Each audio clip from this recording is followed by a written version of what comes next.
anak-anakku siswi MTS Salafiyah, semoga kita dan juga keluarga tetap diberi kesehatan dan pembelajaran yang kita akan lakukan pada hari ini bisa berjalan dengan lancar dan diridhai oleh Allah Subhanahu wa taala. Pada pertemuan pertama ini kita akan membahas tentang ketentuan sholat Jumat.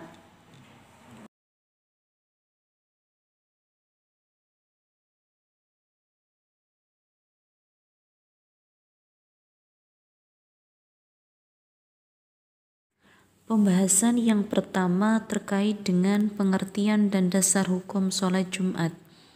Sholat Jumat merupakan sholat yang wajib dikerjakan oleh setiap muslim pada waktu duhur di hari Jumat yang diawali dengan 2 khutbah.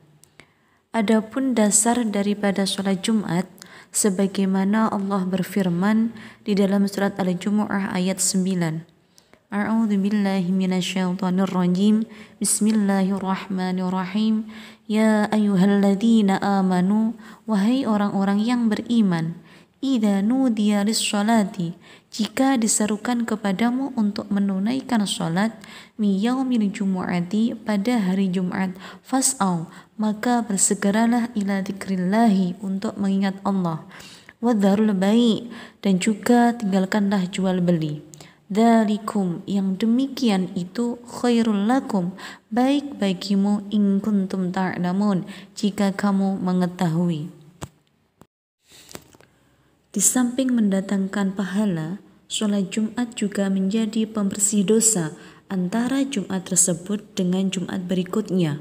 Sebagaimana hadis Nabi Muhammad SAW, man igtasala, barang siapa yang mandi, thummal ata jumu'ata, kemudian dia mendatangi sholat Jumat, fasholla, lalu dia sholat, ma qudira lahu, yang ditakdirkan Allah baginya, thumma anshata, kemudian dia diam, hatta yafrugha min khutbatihi, sampai imam selesai dari khutbahnya, thumma yusalli ma'ahu, kemudian dia sholat bersamanya, ghufira lahu, maka diampuni baginya, ma bainahu wa bainal jumu'atil ukhra, antara Jumat itu hingga Jumat berikutnya, wa fadlu thalathati ayyamin, ditambah 3 hari.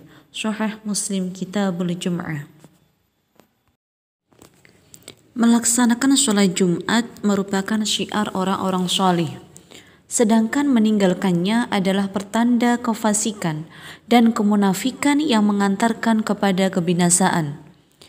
Rasulullah SAW bersabda, la yantahiyanna aqwamun, hendaknya orang-orang yang berhenti an wada'ihimul jumu'ati, meninggalkan sholat Jumat, aw la yakhtaminallahu, Allah akan menutup ala qulubihim, hati-hati mereka, thumma la yakununna minal ghafilin, kemudian tentu mereka akan menjadi orang-orang yang lalai.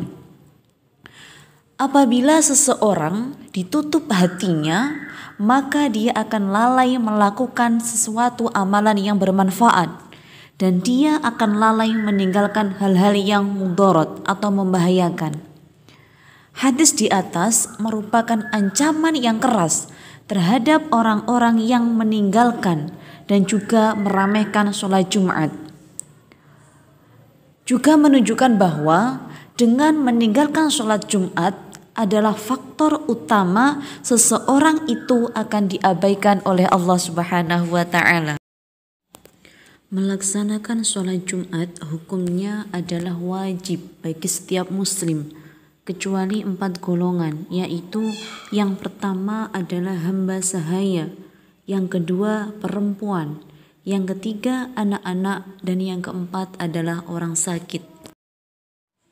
Poin yang selanjutnya adalah syarat wajib sholat Jumat. Syarat wajib sholat Jumat ada 6. Yang pertama adalah muslim. Setiap orang Islam laki-laki, dia wajib melaksanakan sholat Jumat. Dengan demikian, orang kafir tidak wajib melaksanakan sholat Jumat. Bahkan jika dia mengerjakannya maka sholatnya dianggap tidak sah. Sebagaimana Allah Subhanahu wa taala berfirman di dalam surat At-Taubah ayat 54, "Wa ma mana'ahum," dan tidak ada yang menghalangi mereka antuqbala minhum, untuk diterima dari mereka nafaqatuhum, nafkah-nafkahnya, illa melainkan annahum kafaru, karena mereka kafir, billahi kepada Allah, wa bi rasulihi dan kepada rasulnya. Dari firman di atas dapat disimpulkan bahwa Allah tidak menerima infaknya orang kafir, padahal infak itu manfaatnya sangat besar. Tentu ibadah yang dilakukan oleh orang kafir maka tidak diterima oleh Allah Subhanahu wa taala. Kemudian syarat wajib sholat Jumat yang kedua adalah balik. Anak kecil yang belum balik dia tidak wajib untuk melaksanakan sholat Jumat karena mereka belum dibebani syariat. Meskipun demikian, anak laki-laki yang sudah mumayyiz, kurang lebih dia berumur 7 tahun, dianjurkan kepada orang tuanya agar memerintahkan atau mengajak anaknya untuk melaksanakan sholat Jumat. Syarat wajib yang ketiga adalah berakal. Orang yang tidak berakal atau orang yang gila, dia tidak wajib melaksanakan sholat Jumat. Sebagaimana sabda Nabi Muhammad SAW, "Rufi'al qalamu an thalathatin." Pena terangkat dari 3 golongan, yaitu anin naimi hatta yastayqidho, dari orang yang tidur sampai dia bangun, wa anis swabi hatta yashibba, dari anak kecil sampai dia dewasa, wa anil ma'tuhi hatta ya'kila, dan dari orang gila sampai dia kembali berakal atau sehat. Syarat wajib yang keempat adalah laki-laki merdeka dan sehat. Maka dari itu, orang perempuan dia tidak wajib melaksanakan sholat Jumat. Sebagaimana sabda Nabi, "Al-jumu'atu haqqun wajibun ala kulli muslimin fi jama'atin." Sholat Jumat adalah hak yang wajib ditunaikan oleh seorang muslim secara berjamaah. Illa arba'atan, kecuali 4 orang. Siapa aja mereka? Abdun mamlukun, budak atau hamba sahaya. Awimro'atun, wanita. Aw swabiyun, anak kecil. Aw maridun, atau orang yang sakit. Syarat wajib sholat Jumat yang kelima adalah orang yang menetap atau mukim dan bukan musafir. Orang yang musafir termasuk orang yang mendapatkan rukhsah atau keringanan dari Allah untuk tidak melaksanakan sholat Jumat. Selanjutnya adalah syarat wajib sholat Jumat yang terakhir, orang yang tidak ada udzur atau halangan yang mencegahnya untuk dia tidak melaksanakan sholat Jumat. Orang yang memiliki udzur atau orang yang memiliki halangan, dia ada keringanan untuk tidak melaksanakan sholat Jumat dan dia harus menggantinya dengan sholat duhur. Poin yang terakhir adalah syarat sah sholat Jumat. Ada 4 syarat sah sholat Jumat. Yang pertama adalah sholat Jumat diadakan dalam satu tempat, baik itu di kota maupun di desa. Tidak sah jika mendirikan sholat Jumat di tempat yang tidak merupakan daerah tempat tinggal, seperti di ladang atau jauh dari perkampungan penduduk. Yang kedua adalah sholat Jumat diadakan secara berjamaah. Jumlah jamaah menurut pendapat sebagian ulama adalah 40 orang laki-laki dewasa dari penduduk negeri setempat.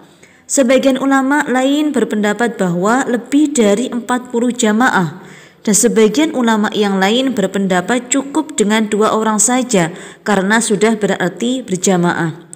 Yang ketiga adalah sholat Jumat dikerjakan pada waktu duhur. Dan yang terakhir, syarat sah dari sholat Jumat adalah sholat Jumat dilaksanakan setelah 2 khutbah. Sekian dari saya, semoga bermanfaat. Ada salahnya saya mohon maaf. Wassalamualaikum warahmatullahi wabarakatuh.